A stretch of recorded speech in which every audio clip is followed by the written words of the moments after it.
जनाब जी अस्सलाम वालेकुम, मैं हूँ आपका मेज़बान अदनान हैदर। ख़बर मिस्र के साथ हम हैं नुसरत जावेद साहब के साथ। नुसरत साहब, एक तो आप तमाम सीनियर्स जो हैं हमारे, अल्लाह इनको लंबी उम्र अता करे, आपका साया हमारे ऊपर हमेशा रहे, लेकिन दूर दूर रहे। आपको ये पता नहीं कोई सदमा लाहिक है या आपको ये कोई कन्फ्यूजन है या आपकी कोई दिली ख्वाहिश है कि आप हम जूनियर्स को हमेशा डिसरिस्पेक्ट करते हैं और आप समझते हैं कि शायद हमको अच्छे साफ़ी नहीं है या हम काम नहीं कर सकते या हम उस तरह डिलीवर नहीं कर सकते। ये एक वो ताना है जो आपने पिछले 3.5 महीनों में, मेरे सुनने वाले और देखने वालों में भी इसके गवाह हैं। अल्लाह भला करे, आज सुबह सुबह मुझे इरफान सदीकी साहब का कॉलम पढ़ने को मिला तो उन्होंने आपका ये जो कुछ 3.5 महीने की गर्दान थी ना, उस पर तो पक्का पक्का पानी फेर दिया। और उन्होंने इकबाल का एक शेर देखा ना, मैं तारीख़ का तालिब इल्म हूँ, शायरी का भी हूँ थोड़ा बहुत, लेकिन ये मिसरा मेरे जहन में नहीं है, मैं पहले बोल देता आपको कि जवानों को पीरों का उस्ताद कर दे। ये ज़माना आ गया। ये इरफान सदीकी साहब ने लिखा। कल मैंने अपने कल के शो में एक सेगमेंट हमारा किया जिसमें मैंने चेयरमैन तहरीक इंसाफ की पॉपुलैरिटी और वोट बैंक पे बात की। आपने मुझे भेजा 2 लाहौर, अंदरून लाहौर और रावलपिंडी में जो हकीकत थी। आपको पता, मैं सच रिपोर्ट करता हूँ, सहाफ़ी का काम है सच रिपोर्ट करना। जो सच था मैंने आवाम के सामने रख दिया। अब तहरीक इंसाफ के चाहने वालों ने कल से मुझे दाद तहसीन दे दे के अपना हीरो बनाया हुआ। वाह। लेकिन कौन से हल्के से लड़ रहे हैं कौमी असेंबली? मैं नहीं लड़ रहा। एनीवे, मैं कहना क्या चाहता हूँ, तो वो ये ना समझे कि मैं को तहरीक इंसाफ का हामी, मैं नहीं हूँ। मैं एक सहाफ़ी हूँ, मैंने जो देखा वो मैंने रिपोर्ट किया। अब इरफान सदीकी साहब का कॉलम है जिसमें उन्होंने 5 चीज़ें हाईलाइट की इमरान खान साहब के बारे में। मैं चाहता हूँ कि आपने तो पढ़ा नहीं होगा, कम टू द पॉइंट। हाँ, तो वो 5 चीज़ों में उन्होंने पहला जो पॉइंट लिखा है वो ये है कि चेयरमैन तहरीक इंसाफ का जो सियासी सफ़र है वो 1999 में भले शुरू हुआ था मुशर्रफ साहब के साथ होते होते, लेकिन बाकायदा जो सियासी लॉन्च था वो जनरल पाशा से जनरल फैज़ तक के सहारों पर रहा। पार्लिमानी सियासत के अंदर उनका किरदार तकरीबन ज़ीरो रहा। बतौर वज़ीर आज़म सलामती कौंसिल का जो इजलास होता था, कमेटी का इजलास, उसमें उन्होंने शिरकत तक नहीं की। अदम एतमाद की तहरीक के बाद उन्होंने गैर आइनी तौर पर असम्बली को तहलील कर दिया। फिर उन्होंने लिखा आगे जाके कि एक मौका आया जब मई 2022 में कहा कि असम्बली डिसॉल्व करते हैं और इलेक्शन की तरफ चले जाते हैं। सारे राजी थे। तो पता है इमरान खान साहब ने क्या कहा? उन्होंने कहा जी मेरे पास तो 25 करोड़ आवाम है, मैं उल्टा दूंगा इस सबको। और इस सबसे सियासी बहरान इस मुल्क में पैदा हुआ। उसके ज़िम्मेदार खुद इमरान खान साहब हैं। फिर असम्बली से इस्तीफ़े दे दिए, फिर अपने मफाद की खातिर पंजाब और KPK की असम्बली तोड़ दी, और यहाँ तक कि नए चीफ, मौजूदा चीफ जो हमारे आसिम मुनीर साहब की तैनाती को मुतनाज़ करने के लिए, और वो ना लगे आर्मी चीफ, उन्होंने एक बाकायदा लॉन्ग मार्च करते हुए पिंडी पे धावा बोल दिया। तो मैं बतौर अदनान हैदर जो कल ये बात कर रहा था कि खान इज़ पॉपुलर, मैं बतौर अदनान हैदर और बतौर सहाफ़ी आज इरफान सदीकी साहब के इस कॉलम में जो 5 बातें की गई मैं उसको इंडोर्स करता हूँ। बिल्कुल ये सच लिखा उन्होंने, खान साहब से यही कुछ होता रहा। चलिए, बहुत शुक्रिया। आपकी सारी गुफ्तगू मैंने सुनी, आपके ताने भी सुन लिए। आपने इस वक्त जो हरकत फरमाई है ना, आप आज भी फरमा दी जी, वो जो जवानों को पीरों का उस्ताद कर है, मुसीबत ये है कि पीरों को उस्ताद होना पड़ता है। आपने अभी जो हरकत की है ना, इसको जो पत्थर के ज़माने से जर्नलिज्म शुरू हुआ था ना, उसके हवाले से इसको कहते हैं बोथ साइडिज़म। बोथ साइडिज़म, बोथ यानी दोनों। अच्छा, बोथ दो, तो साइड्स अंग्रेजी में ठीक है ना, पता नहीं आती है। बहरहाल बोथ साइड्स, ठीक है। आसान तरीन ज़बान में इसका ये है कि रिंद के रिंद भी रहो और हाथ से जन्नत भी न जाने दो। ये क्या, ये वो तो मैंने देखा है कि बड़ी वायरल हुई, आप बड़े खुश। अब आपने कहा यार कहीं ऐसा ना हो, क्योंकि बुनियादी तौर पर आप एक अदाकार हैं, आपको शोहरत चाहिए, आपको मकबूलियत चाहिए। सच यार सच छड़ना बना जान दे, तुम उतने ही सच्चे हो जितना ट्रम्प है। दोनों बहुत सच्चे आदमी हैं। बहरहाल बात ये है, और सुन लो ना मेरी बात। अब आपको ये ख्याल है अरे यार कहीं ऐसा ना हो ये तो वायरल हो गया, तहरीक इंसाफ वालों ने कहा यार क्या गल की थी है, ठीक है ना, लेकिन यार कहीं ऐसा ना हो क्योंकि इतनी तकसीम है तो दूसरे हजरात जो हैं उसमें भी इतने चालाक और मक्कार हो। तुमने चुन के जो है इरफान सदीकी साहब का चुन के कॉलम उठाया। बिल्कुल आज साथी तौर पे सुबह कॉलम पढ़ लिया भाई। बहरहाल आपने चुन के उठाया। इरफान साहब ने जो पॉइंट गिनवाए हैं मैं उन सब से मुत्तफ़िक़ हूँ, और ये वो पॉइंट्स हैं जो मैं बारहा कहता रहा हूँ। लेकिन इस वक्त जो हालात हैं, मुसीबत आपकी ये है कि आप हर एक्टर की तरह और वुड बी एक्टर की तरह और शोहरत के मतलाशी फनकार की तरह आप बजाय सहाफ़त के आप कर ये रहे होते हैं। अक्सर आपने देखा होगा, आपको ये व्यूअर जो है वो वॉच कर सकता है। अब देखते देखते स्क्रीन पे देखना कैसा लगना पे नहीं मैं देखता कैसा तो अच्छा अभी अब जब भी होगा मैं तुम्हें बताऊंगा, ठहर जाओ। अब तुम्हारा मसला ये होता है कि तुम अपने ही प्रोग्राम में जो तुम्हारे साथ बैठा हुआ बदनसीब कह रहा होता है तुम उस पर भी तवज्जो नहीं देते। तो कल मैंने ताज़ा तरीन कल ही के रेफरेंस में जब आप खताब फरमा चुके तो मैंने एक बात कही थी, वो साहब जरा इन्हें सुनवा दीजिए ताकि इनकी मैंने सारा प्रोग्राम सुन लेना, एक मिनट सुन ले। सुनवाया जी असद साहब। नहीं अच्छा, अब आपने ये मैं इसको समझा नहीं अभी भी, इसलिए कि बकौल आपके मैंने ये कॉलम में नहीं पढ़ा और आपने इसको पढ़ा और मीठा मीठा हप हप कर लिया, वो गिनवा दिए। इसका जो क्लाइमेक्स है, एक्चुअली इस कॉलम का बैकग्राउंड क्या है। अच्छा, जंग अखबार में मुस्तकिल बुनियादों पर मेरे भाई सुहेल वड़ैच लिखे चले जा रहे थे कि नवाज शरीफ साहब अपना दिल बड़ा करें और ज़ाहिर है इस वक्त जो साहब जेल में हैं उनको, ठीक है ना जी। वो जब उन्होंने इस यानी कि मेरा पैगाम मोहब्बत है जहाँ तक पहुँचे को बहुत रबिन किया, तो यासिर पीरज़ादा साहब ने उसी अखबार में उन्होंने कहा कि साहब ये क्या बात हुई, दूसरी तरफ से भी तो कुछ आगाज़ होना चाहिए। और वैसे भी नवाज शरीफ साहब माफ़ करने वाले कौन होते हैं, उन्होंने इशारों इशारों में ये भी कहा झगड़ा तो कहीं और है। अच्छा, अब जहाँ का झगड़ा है सर उसका बिलाखिर जिक्र कर दिया है इरफान भाई ने, वो आपने नहीं पढ़ा। वो भी मैंने पढ़ा। उसका ये है क्या 9 मई की निशाना बंद तबाहकारी। अब आपको कल की मेरी क्लिप का आ गई रेलेवेंस समझ में। हाँ। फौज के अंदर बगावत और आर्मी चीफ का तख्ता उलटने की साजिश। हाँ? अब मैं इससे आगे नहीं बढ़ूंगा। मैं इरफान सिद्दीकी साहब से जान की अमान पाते हुए, मेरे सीनियर हैं, मेरे बड़े हैं, मैं दिल से इज्जत करता हूं। मैं आपकी तरह अभी तक इस गुमा में नहीं हूं कि जी जो मेरा बड़ा है वो बड़ा है, ठीक है, लेकिन बड़ा है सर। मैं ये कहूँगा कि साहब साजिश अगर पकड़ी जाए तो उसको इंसाफ की तरह नज़र भी आना चाहिए। तो ये नज़र आ नहीं रही आपको?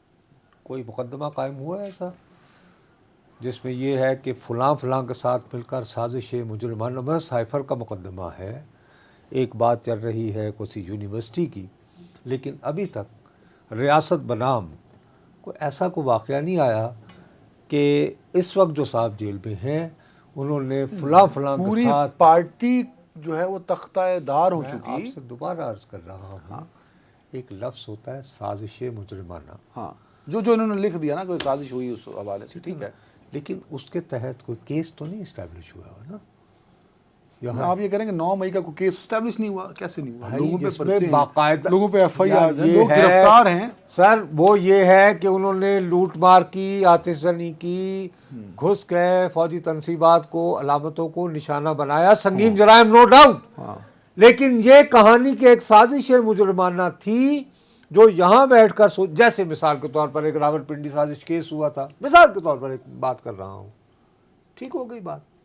तो मैं आपसे अर्ज ये कर रहा हूँ कि महज इस चक्कर में कि कल चूँकि आपने एक फरीक को खुश कर दिया था, नहीं, तो आज एक और फरीक को खुश करने के ऐसा नहीं। देखिए मैं आई एम वेरी इंटेलिजेंट गैर जानिबदार सहाफ़ी। फाइन, चलो आगे बढ़ते हैं। बिल्कुल यही वजह है। अब जब मैंने सच बोलना होता ना, मेरे सामाइन व नाज़रीन गवाह हैं, उस वक्त I had to suggest myself कि नहीं सुननी बाबा जी, नुसरत जावेद की बात नहीं सुन, बिल्कुल ना सुनो, तभी सच मुंह से निकलता है। नुसरत जावेद के सवाल का जवाब दो। ये बताओ कि मुस्लिम लीग नून को MQM से इत्तेहाद क्यों करना पड़ा और ये क्या शेप लेगा? अभी आपने सुहेल बड़ाई साहब का तज़किरा किया, अब सुहेल बड़ाई साहब का ताल्लुक है, उन्होंने कराया। आपको लगता है कि मैं शायद बहुत पीछे रह जाता हूँ आपकी रूहानी गुफ्तगू से, पर ऐसा नहीं है। आपने सुहेल बड़ाई साहब के बारे में एक जुमला बोला था जो रबिन किया उन्होंने नवाज शरीफ को लेकर, क्या किया बोला? मेरा पैगाम मोहब्बत है जहां तक पहुंचे। आज आगाज हो गया, आज आगाज हो गया ना उस पैगाम में मोहब्बत का। अच्छा, कि मैंने वो आसिफ नवाज जजनुआ मरहूम के जरिए वो कराची ऑपरेशन लॉन्च करवाया था MQM के खिलाफ, तो अब मैं उनसे सुलह कर रहा हूँ, ये वाला पैगाम में मोहब्बत है। अच्छा, तारीख का सिर्फ वो पहलू आप क्यों याद रखते हैं जो चिंगारी की तरह? दूसरा भी कौन सा? अच्छा, 97 में क्या हुआ था, यानी गवर्नर राज किसने लगाया था? मैंने नहीं, कौन सी गवर्नमेंट थी? पेट फाड़ूंगा, सड़कों में घसीटूंगा, इत्तेहादी हो गए थे ना। अल्लाह तुम्हारा भला करे। ये इसलिए ये सियासत मेरा है। पैगाम मोहब्बत है, वहाँ तक जहाँ तक पहुँचे नहीं होता, ज़रूरतें होती हैं। और अंग्रेजी का बहुत सादा सा मुहावरा है, टाइम्स चेंज, वक्त बदल जाए तो वैल्यूज़ चेंज, अक़दार और ज़रूरतें भी बदल जाती हैं। तो बात हम आपके तज्जिए की कदर करते हैं, उसकी वजह यह कि हमारे पास तो सवालों का अंबार है, फैक्ट्स के साथ कीजिए ना, फैक्ट्स के साथ कीजिए। एक शख्स की खबर दी थी इन्होंने मेरे आने से पहले, ये बड़े ज़हीन हुआ करते थे, ये एडवांस खबरें आपको दिया करते थे, अब तो खैर रह नहीं थी।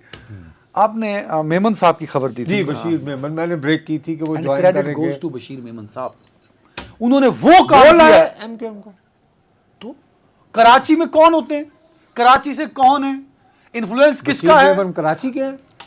अच्छा, कहाँ के रहने वाले हैं वैसे? और मेरा मैंने दाई बना दो। तो फिर इतना पता कर लो, उनका ताल्लुक हाल से है। हाला जहाँ पीपल्स पार्टी का एक कन्वेंशन हुआ था जिसमें फैसला हुआ था, मखतूम ज़बान तालिबुल मौलाना का नाम सुना था, मखतूम अमीन फ़हीम का नाम सुना हुआ है। अच्छा, हाला एक तारीखी शहर है सर। अब मुझे बोलने देंगे। हाँ। यही मसला है ना, यही। अच्छा, वो आजकल कहाँ रहते हैं? ओ भाई, जहाँ भी रहते हो, उन्होंने जहाँ पे भी मेमन साहब ने वो काम किया है जो जुबैर साहब पिछले 7 साल में नहीं कर सके। एमक्यूएम को डिलीवर करने वाले बशीर साहब नहीं है। तो कौन है? एमक्यूएम खुद भी तो उसको चाहिए ना कोई छतरी। एमक्यूएम को भी एक छतरी दरकार है या नहीं? वो अब इकट्ठे हो गए हैं सारे, मुस्तफ़ा कमाल साहब और फारूक सत्तार साहब। बहुत अरसे पंजाब की एक जमात एमक्यूएम को रेस्क्यू करेगी कराची में, खुदा का नाम। अरे भाई, ये नून लीग को चाहिए। स्टडी की है तुमने कभी? Demography, you are a very educated person. आप उस क्लास हैं जो हम तो डेवलपमेंट बोलते हैं, आप बोलते हैं development. We know that. Any अंग्रेजी दा फर्क सानू पता है। This demographic, this is not. ओ भाई मेरे, ये तो जो जर्मनी ते जापान दा के अंदर जो है, जो डेमोग्राफिक जो चेंजेस हैं, उनमें उसे नून लीग का लेना देना नहीं भाई। कितने वोटों से हारे थे शहबाज शरीफ साहब 2018 में? उस सर वाडा से कम ही थे, 5-7 हज़ार थे शायद। नहीं, उससे भी कम, तकरीबन यानी कि 100, यानी कि नहीं 100 नहीं थे सर, सैकड़ों का फर्क था, हजारों का। चलो मैं गलत हूँ, मैं कम थे यार, यू आर राइट, आपसे बहुत कम थे। मैं आपसे अर्ज ये करना चाह रहा हूँ कि PMLN के भी वहाँ पे वोट हैं, और अगर ये दोनों जमातें मिल जाएं तो ये सिग्निफिकेंट फाइटिंग दे सकती हैं। लेकिन फ़र्ज़ करो अगर ये जमात इस्लामी को ऑन बोर्ड नहीं लेते, तहरीक लब्बैक को ऑन बोर्ड नहीं लेते, तो ये नुकसान में रहेंगे। तो वोट जो है वो तकसीम हो जाएंगे, नून के, MQM के, और लब्बैक अपने वो अलग से रहे और जमात इस्लामी अलग से रहे, तो उससे एक आध सीट बल्कि इजाफी खींच जाएगी पीपल्स पार्टी कराची से, जब आप इलेक्शन का नक्शा नवीसी करोगे। इस इत्तेहाद का पॉलिटिकल फ़ायदा किसको हुआ? इस इत्तेहाद का पॉलिटिकल फ़ायदा फ़िलहाल MQM लेने की कोशिश करती नज़र आ रही है। कामयाब होगी नहीं। क्यों? इसलिए कि अब कराची वो नहीं रहा। कायद के बाद, कायद का मसला नहीं है, अब 2018 के बाद डायनामिक्स बदल गई ना। जवानों को पीरों का उस्ताद कर दिया, वहाँ पे अदनान हैदर आ गए ना। वो भूल गए बुशरा ज़ैदी केस, वो ये भी भूल गए कि छोड़ा है गुलसितान जलता हुआ क्या था। वो बुक्का चौक भी भूल चुके हैं। वो जवानों को पीरों का उस्ताद कर ना। किधर गए हो, किस तरफ चले गए? वो आरिफ अलवी किसकी वजह से आए थे? वहीं से आए ना, कराची से, तो वहाँ गए थे। अब जब इलेक्शन होगा उनकी अक्सरियत फिर ये सोचेगी। डेमोग्राफिक चेंजेस आपने किए, आपने नवाज शरीफ को कराची में रेलिवेंट कर दिया, आपने कायद तहरीक, अगर आप ये समझते हैं कि नवाज शरीफ मुत्तहिदा को, अरे भाई नवाज शरीफ साहब कराची में रेलिवेंट हैं, वहाँ पे डेमोग्राफिक रियलिटीज़ की वजह से कम 2 से 3 नेशनल, वो जब हम इलेक्शन को कवरेज पे आएंगे ना उस वक्त बात करेंगे। इसमें बशीर मेमन का भी कोई क्रेडिट नहीं है। और भाई बशीर मेमन साहब का क्रेडिट ये है कि उनकी शोहरत रही है एक दियानतदार पुलिस ऑफिसर की, इन्वेस्टिगेटिंग ऑफिसर की, और वो आसिफ अली जरदारी साहब को घेरने वेरने के भी माहिर समझे तसव्वुर होते हैं। तो लोगों का ख्याल है कि मुस्लिम लीग नून को जो है सिंध जो रूरल जिसको आप कहेंगे, वहाँ के खुद को असर्ट करने के लिए एक तकड़ा आदमी चाहिए जो किसी के थल्ले ना लगे। अब ये उस वक्त वज़ीर आज़म के थल्ले भी नहीं लगे थे, बाथरूम में बंद भी हो गए वगैरह वगैरह वगैरह। लेकिन मेरी बात का बुरा न मानना, Bashir Memon is not a politician. आज वो वहाँ पहुँचे और सुन तो यार, एक फर्क है ना, एक बंदा सारी ज़िंदगी ब्यूरोक्रेट रहा हो, उससे आप ये अब उम्मीद रखें कि अब वो यानी कि पॉलिटिक्स में आके यूँ दुनिया बदल के रख देगा। अब क्या हुआ है, बशीर मेमन साहब आज लाहौर पहुंचे। अच्छा personally I regard him a lot, और यस ये बात दुरुस्त है कि मैंने बहुत पहले ये प्रोग्राम शुरू होने के ग़ालिबन 3 या 4 दिन बाद मैंने कहा था कि बशीर मेमन साहब जो हैं वो पाकिस्तान मुस्लिम लीग नून में शामिल होंगे, और साथ में हमने ये भी कहा था कि जरदारी साहब को इसका, और वो उससे उनको कलक होगा अफसोस। लेकिन उन्होंने क्या किया, आज ही के दिन जब ये लाहौर पहुंचे हैं, आसिफ अली जरदारी कहाँ पाए जा रहे थे, घोटकी। समझ आ गई बात, ये होती है पॉलिटिकल मैसेजिंग। नहीं नहीं नहीं, ये समझाएं भाई साहब, घोटकी आता है अंदरूनी सिंध, लेफ्ट राइट, और वो अपर सिंध है, कहाँ से अंदरूनी सिंध हो गया, शुमाली सिंध एक होता है हमारे यार साउथ पंजाब के पास, ठीक है मेरे बाप, ये है कि एक जोग्राफिया कभी कभार सामने रख लेने में कोई हर्ज नहीं होता, जब भी कभी वक्त हुआ करे। सर मैं क्या उस जोग्राफिया करूं कि आप भी जोग्राफिया गलत जोड़ रहे हैं। भाई तासुर ये दिया जा रहा है ना, घोटकी जो है ये अपर सिंध की वो डिस्ट्रिक्ट है जहाँ पर इंतखाबी सूरत हाल में पीपल्स पार्टी को कभी कभार मुश्किलात भी आती हैं, क्योंकि वहाँ पे जो ताकतवर वडेरे हैं वो आम तौर पर पीर बगाड़ा साहब के साथ, और वो बहुत आज़ाद मन है, जीडीए टाइप, जीडीए की तरफ चले जाते। तो डेंट जो है वो जीडीए को पड़ा है। बस है कि वो शख्स जिन्हें जाना था बशीर मेमन साहब के पास, आसिफ अली जरदारी घोटकी पहुँच के तू ना आया तो हम चले आए। ये गेम्स होती हैं बाबू, ये पॉलिटिक्स ये होती है। तो वो और वो कह के जिसने आना आए आए आए। कराची का जो जवान है वो किस तरफ है? ओ भाई, कराची में फिर कह रहा हूँ, एक चीज दोबारा कहता हूँ, डेमोग्राफी डेमोग्राफी। हम अभी तक यही सोच के बैठे हुए हैं कि 1947 के बाद से लेकर 1980 तक जो कराची की डेमोग्राफी थी वो आज भी वैसे है। ऐसे नहीं है। दुनिया का आबादी के एतबार से पश्तूनों का सबसे बड़ा शहर है कराची। नहीं, ना काबुल में इतने पश्तून आबाद हैं, ना कंदहार में, ना पेशावर में, ना एबटाबाद में, ना मर्दान में। सबसे ज्यादा जो है वो कराची में। कोई एतराज ही नहीं आ जाए, कोई कभी मैसेज आ जाएगा कि आप गलत कह रहे हैं। चले भाई, अल्लाह करे वो पख्तूनों का शहर है। भाई मैं ये कह रहा हूँ कि पख्तून सबसे ज्यादा दुनिया का जिस शहर सर वेरी राइट, बार वो कराची।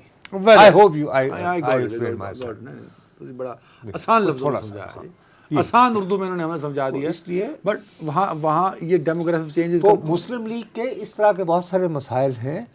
सबसे बड़ी बात यह है कि ये देखो, वोट को इज्जत दो तो इन्होंने कुर्बान कर दिया ना। नहीं ओ यार, उसे दिन जिस दिन कुकी पाई 3 साल देते तक के जान छोड़ लो जी, लंदन जान दो, छोड़ा करो ना यार, क्या हो गया, आप मेरी ज़बान ना खुलवाया करो। आप खुदा के लिए ये करें कि ये थोड़ा बहुत आज जैसे सेनेटर सादिया अब्बासी जो है सेनेट में खड़ी होकर उन्होंने कहा कि ये क्या हो रहा है, पकड़ दकड़ और ये वो, ये बताएं लोगों को कि जी हम जमहूरियत की बहाली के लिए आए हैं। तो ये जमहूरियत की बहाली के लिए इत्तेहाद हो सकता है ना, उसमें क्या आगे बढ़ें, आगे चल के वो 3-4 और जमातों से और कह दें कि तहरीक इंसाफ, जमात इस्लामी और लब्बैक। एक ब्रेक ले लें, चलो। एंड वेलकम बैक नाज़रीन। और साहब अच्छा भाई, एक मिनट ठहरो। सबसे पहले मेरी आपसे इल्तिजा है कि ठीक है, यावा गोई भी हो, छेड़छाड़ भी हो, लेकिन हम दोनों को इस बात के बारे में बहुत ख़बरदार रहना चाहिए कि हमारे चंद देखने वाले हैं, दिल की अथाह गहराइयों से उनके मशकूर, वो हमारी एक एक बात को बहुत क्लोजली मॉनिटर करते हैं। अब अभी हम जब फैसल वाडा और शहबाज शरीफ साहब के साथ इलेक्शन जो हुआ था उसका जिक्र कर रहे थे, तो कम से कम हमारे 3 देखने वालों ने हमें स्टैट्स भेजी हैं, अदाद व शुमार उस वक्त के। उन्होंने कहा जी ये कराची वेस्ट 2 की ये सीट थी, यहाँ पर फैसल वाडा साहब को 35,344 वोट अनाउंस हुए थे कि इन्हें मिले हैं, शहबाज साहब को 34,626। सो फासला जो है वो 718 के करीब होगा। ठीक है ना, तो एक तो उन्होंने क्लियर कर दिया। इसके साथ ही एक और साहब ने ये भी बताया कि सर ये खाली इन वोटों के यानी कि आप यानी कि इस फ़र्क को ही मलहूज़ ख़ातर ना रखें, ये भी देखें कि तकरीबन हज़ारों की तादाद में जो शहबाज शरीफ साहब के हक़ में वोट पड़े थे वो मुस्तरद भी हुए थे। हाँ हुए थे, बिल्कुल सही कह रहे हो, ठीक है। दूसरी बात ये कि एक और साहब ने ये कहा है कि आप दुरुस्त कह रहे हैं, यानी मैं, कि कराची में इस वक्त मेरे ख्याल में इनके नाम भी लिया करें इन लोगों के। हाँ हाँ, मुनीफ साहब हैं, उन्होंने कहा है कि इस वक्त 70 लाख जो है वो पश्तून कराची में रहते हैं जी। ये 7 मिलियन सर। और मुनीफ साहब ने कहीं से चेक किया होगा, ऑफ कोर्स। जी सर, उन्होंने विकीपीडिया यानी गूगल से रेफर किया है। और इनमें से 50,000 रजिस्टर्ड अफगान भी हैं, गैर कानूनी नहीं, रजिस्टर्ड। सो ऑब्वियसली 70 लाख एक बहुत बड़ा नंबर, एक बहुत बड़ा नंबर है। तो मैं सिर्फ ये अर्ज़ कर रहा हूँ कि भैया अपना थोड़ा सा हमें इस बारे में एहतियात की ज़रूरत होती है। ठीक है, आपस में बहस मुबाहिसा छेड़छाड़ भी रहता है, फिर ज़िद भी रहेगी बहुत सारी बातों से, क्योंकि मेरा आपसे अच्छा, मैं अपने दिलचस्प टॉपिक पे अरे दिलचस्प छोड़ो, मुझे तो एक और परेशानी लाहक है जो है दिलचस्प। वो क्या बिल्कुल आप ही की तरह एक बहुत बड़ा रंगबाज जो है अमेरिका ने मैं रंग रखा है, नहीं, मैं उसका नाम है डोनाल्ड ट्रम्प। यार मुझे डोनाल्ड ट्रम्प तो अरे क्या अच्छा यार, तो तुम्हारी क्या बात है? क्यों? He had been the president of the USA, man. The only superpower in the world these days, I man. don't want to be the president of superpower. अच्छा, I want anyway. to be the actor and journalist. Just बहरहाल वो actor भी तेरे को चंगा, उन्होंने पूरी series की बात कर चीज़ रहे हो। याद नहीं है। एन्ना- अप्रेंटिस वाली। एन्ना अरे वो तो यहाँ तक पहुंचा, अप्रेंटिस कर करके तो पहुंचा था यार। उसको तो वो पहले टीवी पर्सनालिटी था मेरे भाई। But he was not an actor, नहीं इसीलिए मैं तुम्हें कहता हूँ कि अपने काम पे तवज्जो दे, कि तू एंकर से ही तू यानी कि कहीं मुकाम पे पहुंच सकेगा, ठीक है। अच्छा, अब बात ये है कि वो आजकल अपनी कैंपेन पे निकला हुआ है ना, वो यानी ही इज ट्राइंग कि भाई वो, क्योंकि पहले तो primary, but he is not the most favorite and strong ओ यार candidate. He will be. अच्छा खैर, वो अब Serious? ओ यार मुझे पहले अपने अगर मौजू पे आने दो तो ये मैं बड़ा आने important देता हूँ। बात है ना ये। खैर 2 नवंबर को वो टेक्सास में था। अच्छा, अब देखो मैं तुम्हें एक बात बताऊँ, इन चीज़ों को लाइटली नहीं लिया करते। अब 2 नवंबर को वो टेक्सास में गया हुआ है और वो अपनी होम बेस को चार्ज कर रहा है अपनी, कि भाई मेरे मुकाबले में जो रिपब्लिकन खड़ा हो प्राइमरी में सब उड़ा कर रख दो, ठीक है ना। अब वहाँ पे 2 नवंबर को तकरीर करते करते अब वो ये बता रहा है कि कैसे उसने यानी टेररिज्म का मुकाबला किया, दहशतगर्दी फलाना फलाना फलाना। तो तुम्हें याद होगा कि वो 2001 में गालिबन 3 जनवरी को वो एक जन सलमानी साहब होते थे, कासिम सलमानी, ईरान के वो जो कमांडर जो कि इनका यानी कि अरब मतलब कि इराक और लेबनान के साथ सारे इनको देखते थे। तो इसने बड़ी भड़क लगाई कि जी मैंने उसको I got him, you know, इनको मारा था ना। बिल्कुल सही। अब वो दुनिया में बहुत सारे लीडर हैं जिनके साथ मौसूफ का इंटरेक्शन रहा होगा, उसने किसी का नाम नहीं लिया। उसने कहा लेकिन फिर मेरी बात हुई ये पाकिस्तान के खान से, एक्सक्यूज मी, पाकिस्तान के खान से, वो क्रिकेटर है। अब उसने कहा कि यार ये क्रिकेटर, ये तो इधर ज़्यादातर जो हैं वो लोग तो समझते नहीं होंगे कि क्रिकेट क्या होती है। उसने कहा जैसे हमारे यहाँ बेसबॉल होती है वो, and he is very handsome. कहता उसने मुझे फ़ोन किया, उसने कहा कि मैं बहुत खुश हूँ। मैं किस में खुश हूँ? यार कासिम सुलेमानी की, कि उनको जिस अंदाज में अमेरिका ने टारगेट किया, ठीक है, टारगेट किलिंग की। और मैं अपने घर चला गया 10, मैं 7 दिन तक अपने घर बैठा रहा।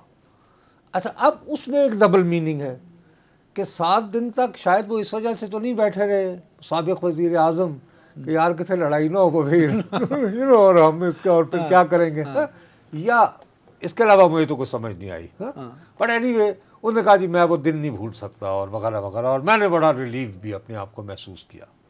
नहीं, कासिम सलमानी की वफात भाई वो क्लेम कर रहा है, क्लेम ट्रम्प कर रहे हैं। वो कह रहा है कि उसको चेयरमैन तहरीक इंसाफ ने बतौर वजीर आज़म एक तो मुबारकबाद दी और साथ ये कहा कि बहुत बड़ा वाक़या है, और फिर ये कि 7 दिन वो घर से नहीं निकले। अब ये इतना बड़ा झूठा है, ये झूठो चुगुट गनेरिया है ये शख्स कि 3 जनवरी को ये वाक़या हुआ था। उसके ऐन दूसरे दिन 4 जनवरी को वो जिन साहब का जिक्र कर रहे हैं, उन्होंने अपने आबाई मियाँ वाली में आपसे खिताब किया तो कहता वो हफ्ता करो ही नहीं निकले। लेकिन अरे नहीं, ये जिस बात पे अब मैं इरफान सिद्दीकी साहब को सलाम पेश करते हुए ये दरख्वास्त करूँगा कि सोचिए इस बारे में। 2 नवंबर 2023 है, वो अब अपनी बेस को ये बताना चाह रहा है रिपब्लिकन को कि मैंने क्या कमाल किया, डाट ये वो वाकया किया। अब वो मुबारकबाद और उसकी दादो तहसीन जिसने की, वो मोदी का नाम भी तो ले सकता था जहाँ उसने टेक्सास बुलाया था, आउडी मोडी जहाँ पे करवाया था, कोई और नाम ले लेता, किसी और इस्लामी मुल्क खान का ही क्यों लिया उसने? क्यों लिया? This is called lobbying. नहीं, कमाल कर रहे हो यार। ओ भाई साहब, यही लॉबिंग फर्म करती है। तो इसका मतलब है उनकी लॉबिंग फर्म ने सक्सेसफुल काम किया। ओ भाई, ट्रम्प के मुंह से ये करवाना, तारीफ करवा देनी, उन्होंने सोना भी डिक्लेयर कर देना और डिक्लेयर भी कर देना कि जी वो अपना कि जी अभी क्रिकेट खेल देने तो क्रिकेट जड़ी ये वो। इन चीज़ों को संजीदगी से लेना चाहिए कि यार वो कितने ऑर्गेनाइज्ड वे में इनकी लॉबी काम कर रही है। This no joke for God sake यार। मैं कहता हूं कि मिलियंस और बाबू मिलियंस जो हैं, कोई भी कंपनी देने को तैयार होगी कि यार अभी ये जो ट्रम्प कैंपेन कर रहा है उसमें मिसाल के तौर पर when I was watching Adnan Haider's show, you know, for God sake, he is a very handsome man of fact. नहीं मुनीब भाई, आप ही देखते हैं, ट्रम्प ना ही देखे तो अच्छा। तो ये कहता हूं कि इस तरह के ये गिनवाने की बजाय हमें ये सोचना चाहिए कि कितने ऑर्गेनाइज्ड वे में लॉबिंग। एक और भी तो मैसेज गया ना, मुस्लिम दुनिया इस पे क्या सोच रही थी, खुद ईरान क्या सोच रहा है यार, व्हाट इज दिस? ओ भाई साहब, अगर आप इस वक्त तहरीक इंसाफ के हामी हो और आप चाहते हो कि आपके कायद की मुश्किलात आसान हो और आप अमेरिका में मुकीम हो और आप माशाल्लाह खुशहाल भी हो, तो आप ये सोचेंगे कि बाकी क्या सोचेंगे? आप तो ये सोचेंगे कि सानू इस तरह का दबाव आए तो साडा साहब बाहर आवे, जे को खबर मित्रान दी लियावे हथ दे देनियां छल्ले। समझिए वो बात या नहीं? नहीं, पहुंच गया। ओ भाई साहब, ये अल्टीमेटली फायदा होगा खान को, नुकसान भी हो सकता है। मैं उस नुकसान की तरफ आना चाहता हूं। नुकसान वाले कहेंगे अच्छा भी तकरीर करवा लो, उन्हें ट्रम्प ने तो आना है जब आना है ना। He has very strong chances of winning Trump. वो रिपब्लिकन पार्टी की नॉमिनेशन तो ले लेगा। नहीं, मेरा ख्याल में सब ग्राउंड पे अब लोग उसको उस तरह। अब आप, मैं क्या करूँ ना, मैं आपके साथ, आपने आखिरी मरतबा कौन सा कोई किताब या रिसाला या मजमून पढ़ा था? अच्छा, एक तो ये अलमिया ये है कि आखिरी मरतबा मुझे बताइए कौन सा। आप इस दफ़ा आप जितने लोगों के साथ बैठे ना वो नहीं पढ़ते थे, मुझे पता है। आप फंस गए हैं। मैंने उमरू अयार से शुरू की कहानी, इमरान सीरीज से होता हुआ सुन लेना। मैं अभी आज भी खुदा न खास्ता गुज़श्ता 8 दिनों में आपने अमेरिका के इलेक्शन सीन के बारे में क्या पढ़ा है? ताज़ा तरीन मुझे बता दे। मैं बहुत अमेरिका की अपडेट मैंने नहीं पढ़ी, बस बड़ी मेहरबानी है आपकी। अच्छा, आपको पता है रिपब्लिकन जो एक खातून एक जो रही हैं कांग्रेसमैन और जो अलामत समझी जाती है, उन पर अभी ताज़ा तरीन चार्ज क्या लगा है? मैं नहीं पढ़ा। तो बस ठीक है ना, नहीं आपको सीन का पता। अच्छा, लेकिन इस वक्त रिपब्लिकन पार्टी के जो बेस है उसके 50% लोग कहते हैं कि यस, हम चाहेंगे कि ट्रम्प नहीं कि ट्रम्प हमारी पार्टी का कैंडिडेट हो। मतलब he strongest candidate of Republican. Break लेते हैं ना, आगे समझ। मैं ब्रेक ले और उनकी मोहब्बत क्रिकेटर हैंडसम बढ़ते हुए। वेलकम बैक नुसरत साहब। मेरे सामीन और वन नाजरीन जो हैं और मैं, हमारी हमने बड़ा सख्त पहरे में रखा हुआ है आपको। आपके हर तजुर्बे में कड़ी नज़र होती है, क्रॉस चेक या जिसको फैक्ट्स कहते हैं, उस पर हम हमेशा। IMF का वफ्द आना था तो आपने उसको बहुत ही एक इज़्तिराब हमारे अंदर डाला हुआ था, लेकिन IMF वफ्द ने इत्मीनान का इजहार किया। पाकिस्तान की इकॉनमी स्टेबल होती नज़र आ रही है, और हुई भी है कुछ ना कुछ दिनों में, अब मज़ीद आगे जाके हो जाएगी। इलेक्शन को लेके भी जो चीज़ें लिंक्ड हो रही थी वो भी अब क्लियर हो गई कि इलेक्शन भी अपनी जगह पे है और चीज़ें भी अपनी जगह पे हैं, और अल्हम्दुलिल्लाह IMF का वफ्द भी अब तकरीबन मुकम्मल हो चुका। आप फिर दोबारा गलत बात कर रहे हो। IMF का, बल्कि मैं तो दुआएं मांग रहा हूँ कि या अल्लाह उन्होंने जल्दी भेज। देखो, जब से आए हैं पहला काम मतलब कि एक सिर्फ इनके आने का, जो तुम सियासी इस्तेहकाम के हवाले से बात करो तो इलेक्शन की डेट से मैं कनेक्टेड समझता हूँ इनकी आमद। एक, लेकिन अदरवाइज ये सब्ज कदम साबित हो रहे हैं मेरे काम से पाकिस्तानी रुपए की कदर। रोज़ाना की बुनियाद पर अब तुम ये देखो आहिस्ता आहिस्ता बढ़ रहा है और काफ़ी बढ़ रहा है, मतलब कि 50 पैसे 1 रुपया, 50 पैसे 1 रुपया और बढ़े चला जा रहा है। साथ ही देखो ना IMF की कंडीशन क्या है कि जी मार्केट को डिसाइड करने दें, जो शमशाद साहबा कहती हैं। जो IMF कहती है वो शमशाद साहबा कहती है, ठीक है ना? ठीक है। यानी बराए मेहरबानी अपनी तस्वीर फरमा लीजिए। खैर आप वो आपकी बात नहीं, मैं उनको शुरू से 4-5 साल से ऑब्जर्व कर रहा हूँ, वो शुरू से कह रही हैं, इस वजारत से आने से पहले से वो कहती हैं। ठीक है, उन्होंने कभी IMF में काम नहीं किया, वो हमेशा आपको पता है कि वो उधर अपना नवाब शाह में प्राइमरी स्कूल में पढ़ाती थी इकोनॉमिक्स। खैर एनीवे, तो मैं अर्ज़ ये करना चाह रहा हूँ कि अब उन्होंने पाकिस्तान को ये भी कहा है कि साहब आप ये बताइए कि आप इंश्योर कीजिए, हमें रिपोर्ट दीजिए कि किस तरह आपने ये डॉलर की प्राइस को, क्या आप इसमें मैनिपुलेट तो नहीं कर रहे हैं? वो तो हम नहीं कर रहे हैं तो सर उन्होंने आपसे ये डिमांड की है, तो बिल्कुल सही तो डिमांड उन्हें तसल्ली करें, तो वो अपनी तसल्ली करेंगे ना, इसीलिए यार शुबा होगा तो, वरना क्या तुम तो ऐसे कि सब सत्य खाना। दूसरा बहुत बड़ा मसला हो रहा है बाबू कि हमें जो एक्सटर्नल फाइनेंसिंग है 6.5 बिलियन डॉलर्स हमें चाहिए, 6.5 बिलियन। तो SIFC में इन्वेस्टमेंट इतनी सारी पड़ी है नुसरत साहब, we have a lot of options. नहीं आई ना, वो आने थे ना 25 अरब डॉलर नहीं। वो देखें ना, वो हमने लोगों को बताया, लोगों को मिसगाइड ना करें आप।